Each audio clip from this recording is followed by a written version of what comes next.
pitch. It swings and drives it. Way back. Pike gets destroyed by Ramel Pratt. Shy drop step turnaround jumper To Scott. Scott throws it down with a right-hand slam.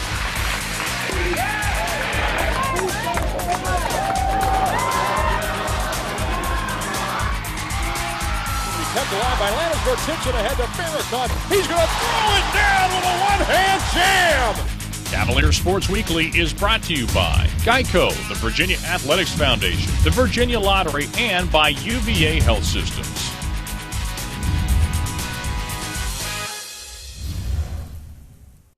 On this edition of Cavalier Sports Weekly, when the door opens and just got to step in and do your best.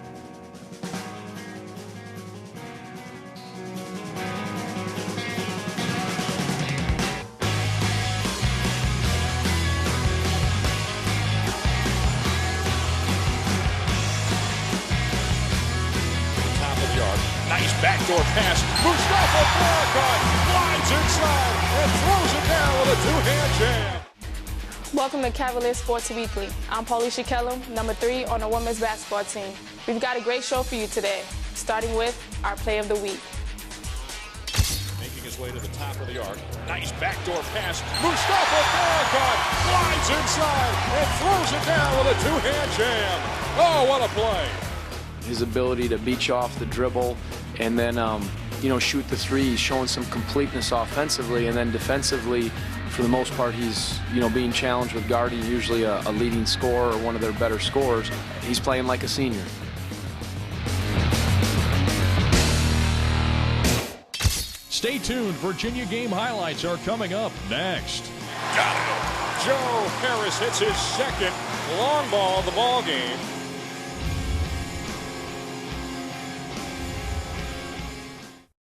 This portion of Cavalier Sports Weekly is brought to you by Geico. 15 minutes could save you 15% or more on car insurance. Welcome back to the show.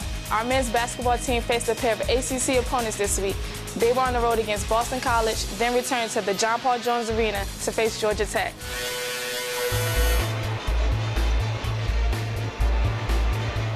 Farrakhan dribbling, directing traffic now with 15 to shoot. Crossing over on his man, attacks down the lane, scoops a shot off the window and good using the right hand. Sammy Zaglinski, top of the arc, defended by Jackson, passes to Harris. Harris to Evans. Evans knifes his way down the lane, floats it high off the window and good. For Boston College with that field goal. Here's a pass to Trapani. Trapani lost it for a moment, regathers and lays it in up close with a foul on Akil Mitchell. This year they're at 9.3. That is almost double what they did. Here's a steal. Harris steps in front of a pass from Harris to Harrell. He'll take it on the other side and lay it in off the window. Suddenly Virginia's foundering a bit. There's a stretch in the first half, started out defensively well and really had a bad stretch defensively in that, 7 to 10 minute part of the first half. They started getting to the lane, layups. We were slow on traps and rotations, and they got wide open looks. So they improved, and then guys attacked and made some good plays offensively. Virginia going the other direction. 6 seconds to play now. Zaglinski feeds out all alone. Harris unloads from 3. Bingo! Big time shot as the horn sounds. Virginia will go into the locker room. Trapani will hand it back out. Now to Paris. He pump fakes from 3 now. He throws on the Jets. Attacks down the lane. His shot no good. He had a hand coming from behind from Joe Harrison. Came away with the rebound. Now it's Farrakhan motoring off the other way. Passes out. KT Harrell fires from 3. And he connects from the far wing left. 14 and a half minutes to go in our second frame. Here's a pass inside. Now they kick it out. Paris gets open alone from 3. And he knocks down a three-pointer from the far corner right. Mitchell dribbling on Raji. Now he dribbles with the right hand. Bounce pass to Hassan Sen. He handles it and floats it off the window and good. He was a factor, and I was real pleased. Finishing a little better. I mean, he'll keep working, but he gives you everything he has, and certainly that was a good performance for Hassan. Feeds it out. Mitchell thought about the 3. Now he's going to pass it out to Harris. Harris attacks down the lane, glides inside, and lays it in off the window. Virginia has the lead. It's 55-54. Jackson leading his team in minutes per game, second in the ACC. He'll play the rest of the way. He fires away from 3 and shows why. He drills it from the near wing left and has given his team a 3-point lead. Farrakhan now with it, top of the arc, dribbles between the legs. He's working on the defense from Paris. Now he hands it off to Evans. Evans pull up, floater in the lane, no good. Ball batted out though and tracked down by Evans. He'll give to Zaglinski. An open look from three. Joe Harris drills it from the far side left, and Virginia has pulled even again. It's now 62 points apiece. He's defended on that outside by Kale. See if he tries to take him off the dribble. He's going to slash his lane in the lane. Flips the shot up, no good. It's not necessarily for him to get the shot. It was more to just put pressure on them, draw a little help, or get all the way to the rim and finish it. And we'll get on the glass and make the next pass when he touches the paint. And, he's been good for us getting to the lane and probably our best at that, and has been backing him up with some good decisions. And he had a couple of tough contested shots that were hard to come by. Passes off to Evans. Evans gives it out to Harrell. Harrell got to get a shot off here. 6 seconds to go. Zaglinski fires from three, and he hits it with 4.6 seconds to go. Inbound pass coming from Billy Barron. Got to get it in. He gets it to Sen. Sen passes back to Barron. Three-quarter court shot on the way. No good. There's some positives to build on for a lot of those guys. And, I think it's that idea of again, trying to keep putting it before them to keep improving, keep challenging, because I think they improved their play, but it didn't show in the win column. About 3 minutes here from the JPJ. Shot clock sitting at 6 seconds now as there was no reset. Here's a pass. KT Harrell alone from three, and he rattles it through from the far side left. He slings the pass out to Harrell. Harrell sends out. Farrakhan flicks the wrist from three. Bingo! His ability to beat you off the dribble and then, shoot the three, he's showing some completeness offensively, and then defensively, for the most part, he's, being challenged with guarding usually a leading scorer or one of their better scorers. He's playing like a senior. Evans passes out. Harrell fires one up from three, and he hits it. Here's Jontel Evans dribbling between the rings, feeds out. Harris fires from three. Got it! Virginia is led by as many as 7 in this one. Sammy Zaglinski unloads from three, and he rattles it home. Oh, it's raining threes here today. When feet are set and hands are ready and a ball is kicked out, you got to take that. And when teams are going to pressure you or extend and get into you, you have to use the dribble to get in there, and then we say make the next pass. And I thought we did that well, and guys got a little rhythm. 10:38 to play. We're in the opening half of a 17-12 game. Nice pass inside. Evans to Sherrill. And it with a foul. He floats it off the window. It's a 3-point game. Georgia Tech on the other side. Bo Miller gets around Joe Harris, takes it to the heart of the defense, and floats it high off the window and good.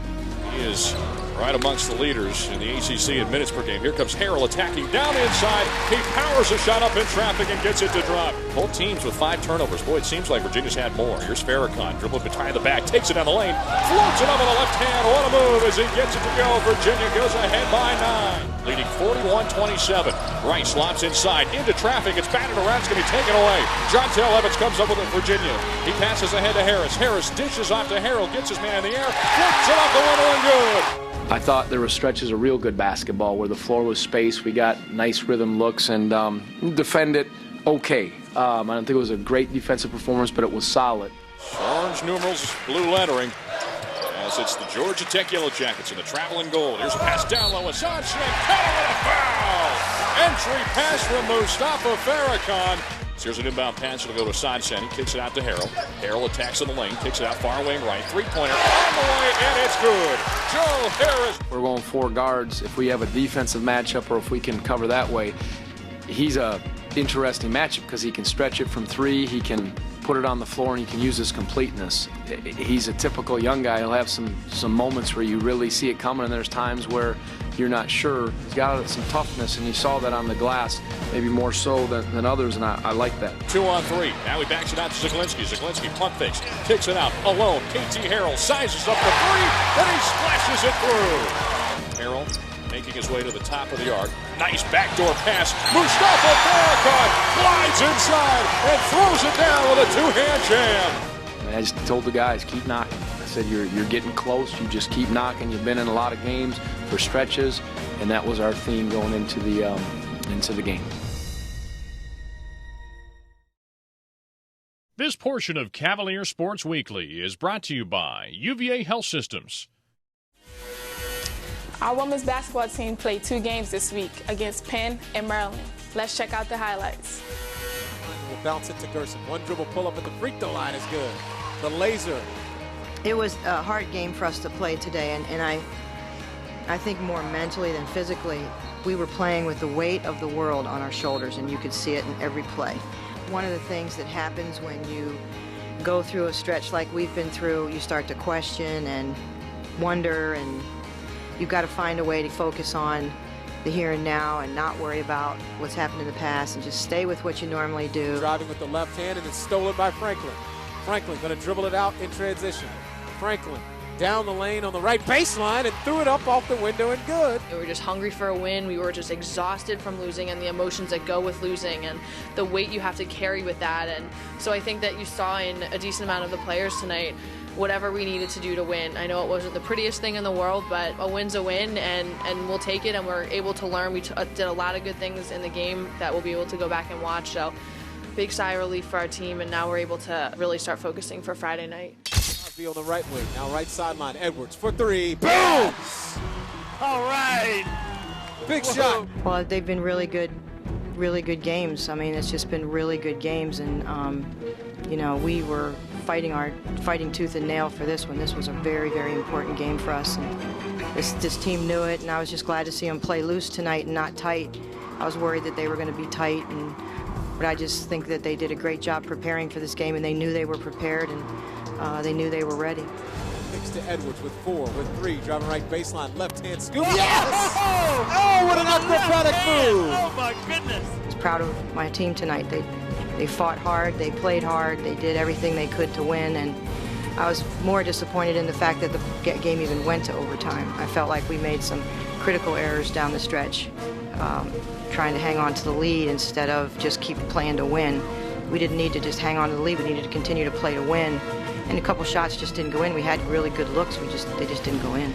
Now to Cloud, right wing, back to Shishwang, a straight on 3, boom! God. Oh my goodness, she First nailed it. one of the game. Barrett with 9, with 8, got it to Shishwang on the right block, laid it in with 6.1. They get it into Shine, back to Moore with 4, with 3, Moore into the front court with 2, pull-up jumper, top of the key, in and out, no good! Yeah, I wanted her to take it, and we've had a lot of talks about having the ball in your hand at the end of the game, and the ball was in. It was in and out. There's nothing you could do about it. Our men's basketball team has 7 first-year players on the roster, and this week we spoke with a couple of the guys about their first season at Virginia. I think for the most part, it's been enjoyable and fun, and just a learning and growing experience for all of us as a team, and especially us younger guys, the 7 freshmen. Well, it's been a lot of fun. You know, getting used to the new surroundings, being away from home, and playing in the ACC, of course, is really fun. KT Harrell throws the right hand, feeds off, nice look to Mitchell, who flushes it through with a 2-hand slam. You just have to take it as experience and as an opportunity. When the door opens, and you just got to step in and do your best. And I've been fortunate enough to get in and get some time, so just learn from it. I mean, going to these kinds of places, Boston College and Duke, both great programs, a lot of tradition, great players, great coaches. It's pretty cool to go into those kinds of atmospheres and play. Joe Harris drills it from the far side left. We're really close as a team, but especially as first years. I really look for big things out of all of us. We're a good group, and I hope you guys just give us a chance. I think definitely just finishing out ACC play, getting to the ACC tournament, and hopefully we can get some wins here, finish the year strong and make a postseason tournament, and then obviously focusing up on our academics and finishing the year strong that way as well. Wide open Harris from 3, got it! Coming up after the break.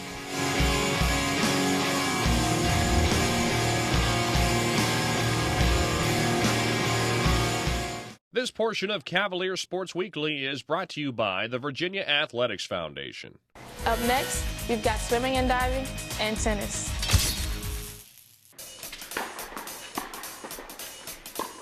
That experience has come pretty quickly. You're talking about a Vieira and a Tomjanovic. It's only been a couple of years. This is their second year, so they gained a ton of experience last year. Fraser and Hardenberg have certainly done a lot over 2 years. This is their third year. So I think in some manner that will be a large part of the core group at the top. The nice thing is you got a Maria Fucilla, who's a non-scholarship student athlete here, who's just worked her tail off, and she's putting herself to where she's definitely within that group as well. We have still some newcomers that are still kind of learning a little bit about all of this, and we're learning a little more about them each day. So overall, we've got a group of 11 players that just couldn't be happier with. So it's a great situation. The reality is you often have 5 teams in the ACC that are top 10 in the country. You often have a team from the ACC that wins the national championship. And we're not going to throw all that on our plate now, but we certainly understand the process and how to get there. I think these kids, like I said, they are seeing it and they're learning. This is what we can do. We're hosting national team indoors, which is unbelievable.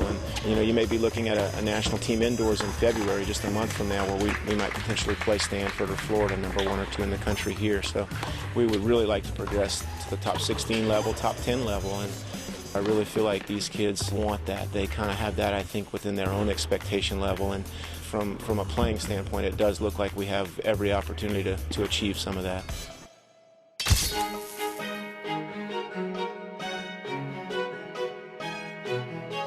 We're ready to go. We feel good as a team, and we've been working really hard, and we know there's it's a long season, and we've got a lot of work ahead of us.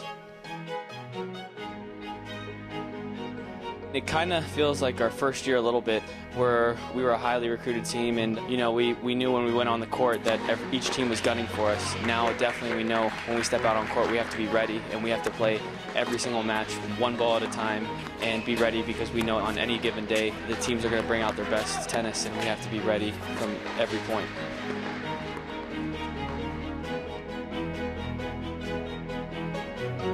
Alex has done a tremendous job. He's done an unbelievable job as a freshman. He came in and won the All-American tournament, which was huge.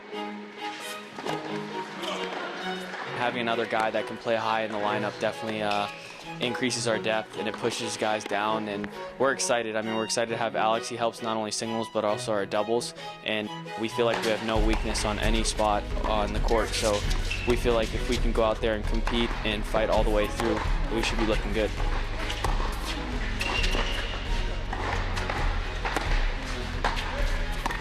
None of the lineups are set in stone. Obviously, Jameer and Drew playing at 4-5 right now it's definitely not a normal situation. I mean, they'd be playing 1 or 2 in any other school. But this is an exciting time for Virginia tennis, and hopefully we can keep the momentum on our side.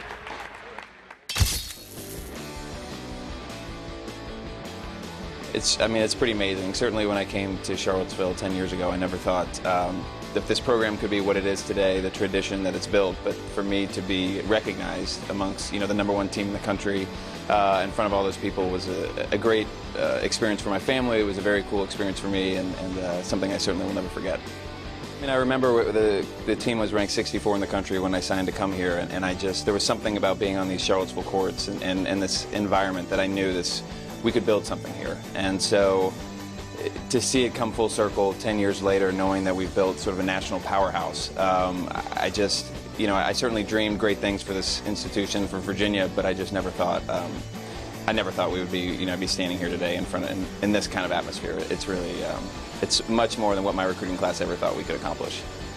I mean, I think this team, to me, seems very poised and ready to win a national championship. I think they've got everything it takes. You look all the way down the lineup.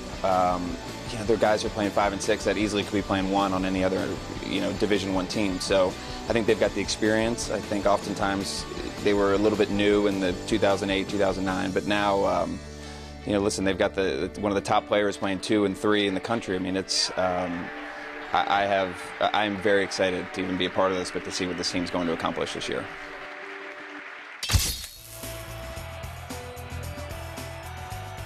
We got off to a little shakier start than we wanted to, but I feel as though the 50 freestyle was a key turnaround for us. Normally when I put Scott Robinson in an event, it's as good as gold, but today Scott didn't have it. But Peter Geisinger had probably his single most outstanding dual meet that he's ever had as a Cavalier swimmer, and boy did we need Peter today. And he was there to pick it up, and it was a tremendous, tremendous performance in the 50 free, and then not to mention he came from behind on the last 3 strokes to pull out a huge, huge victory in the 100 butterfly. And that second half of the meet, I think we had to readjust. We had to think about who we are, what we are, why we were here, and it was gut check time. And I think that's a good thing for a team. And I liked how we reacted to a little bit of adversity, and I liked the attitude and the fight that the men brought to the pool in that second third of the meet.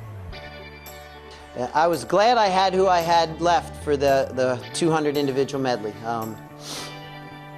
We had 3 seniors left, and I told the girls, I said, nobody has beaten you in your 4-year career. It is no more appropriate than we have 3 seniors in this race, because this race is going to determine how the meet goes. And the 3 that we happened to have there were Liz Shaw, Amanda Faulkner, and Claire Crippen, all individual medley champions in the ACC in their career. So we had the right cards left to play at the end. I don't think there was any way that those 3 ladies were going to be denied. This coming week, my team will be on the road in Chapel Hill taking on the Tar Heels, while our men will be at home for a huge ACC game. The Maryland Terrapins come to the John Paul Jones Arena on Thursday for a 7 p.m. tip-off. Also in Charlottesville this week, our wrestling team hosts Rutgers on Friday and Princeton on Saturday. And #1 ranked men's tennis welcomes Cornell and their new head coach, Tony Bresky, for a Friday match at Boar's Head. We'll be back next week with those game stories and more from Virginia Athletics. I'm Paulisha Kellum. Thanks for supporting the Cavaliers, and remember, go Hoos! Cavalier Sports Weekly is brought to you by Geico, the Virginia Athletics Foundation, the Virginia Lottery, and by UVA Health Systems.